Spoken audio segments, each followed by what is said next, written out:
ಶ್ರೀಕೃಷ್ಣ ಪರಮಾತ್ಮರು ತನ್ನ ದಿವ್ಯವಾದಂತಹ ಅವತಾರವನ್ನು ಪೂರ್ಣಗೊಳಿಸಿ ವೈಕುಂಠಕ್ಕೆ ತೆರಳುತ್ತಾರೆ.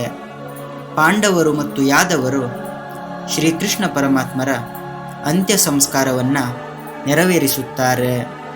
ಅವರ ದಿವ್ಯವಾದ ದೇಹವನ್ನು ಚಂದನದ ಕಟ್ಟಿಗೆಗಳ ಮೇಲೆ ಇರಿಸಿ ಅಗ್ನಿಸ್ಪರ್ಶ ಮಾಡಲಾಗುತ್ತೆ. ಆಗ ಒಂದು ಪವಾಡ ನಡೆಯುತ್ತೆ.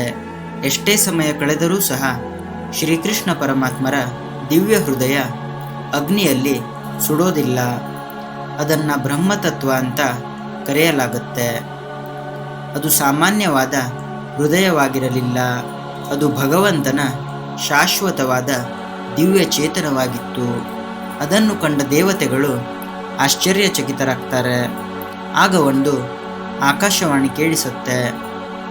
ಈ ದಿವ್ಯವಾದ ಬ್ರಹ್ಮತತ್ವ ಎಂದಿಗೂ ನಾಶವಾಗುವುದಿಲ್ಲ.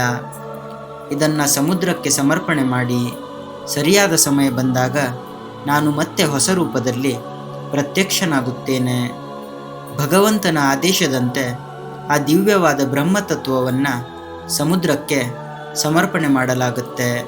ಒಂದು ದೊಡ್ಡದಾದ ಮರದ ದಿಮ್ಮಿ ಸಮುದ್ರದ ನಡುವೆ ತೇಲುತ್ತಾ ಪುರಿಯ ಸಮುದ್ರ ತೀರಕ್ಕೆ ಬಂದು ನಿಲ್ಲುತ್ತೆ. ಆ ಮರವನ್ನು ದಾರುಬ್ರಹ್ಮ ಅಂತ ಕರೆಯಲಾಗುತ್ತೆ. ಆ ಮರ ಸಾಮಾನ್ಯವಾದ ಮರವಾಗಿರಲಿಲ್ಲ. ಶ್ರೀಕೃಷ್ಣ ಪರಮಾತ್ಮರ ದಿವ್ಯವಾದ ಬ್ರಹ್ಮತತ್ವ ಆ ಮರದ ಒಳಗೆ ಪ್ರವೇಶ ಮಾಡಿತ್ತು. ಅದೇ ಸಮಯಕ್ಕೆ ಸರಿಯಾಗಿ ಭಗವಾನ್ ಮಹಾವಿಷ್ಣುವಿನ ಪರಮ ಭಕ್ತ ಮತ್ತು ಮಾಳವ ದೇಶದ ರಾಜನಾದ ಇಂದ್ರದ್ಯುಮ್ನ ಪರಮಾತ್ಮನ ದರ್ಶನಕ್ಕಾಗಿ ತಪಸ್ಸು ಮಾಡುತ್ತಿದ್ದ.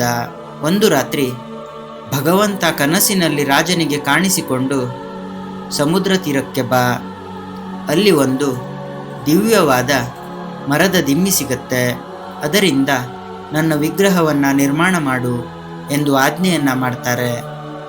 ಆಗ ಒಬ್ಬ ವೃದ್ಧ ಶಿಲ್ಪಿ ಅರಮನೆಗೆ ಬರುತ್ತಾನೆ.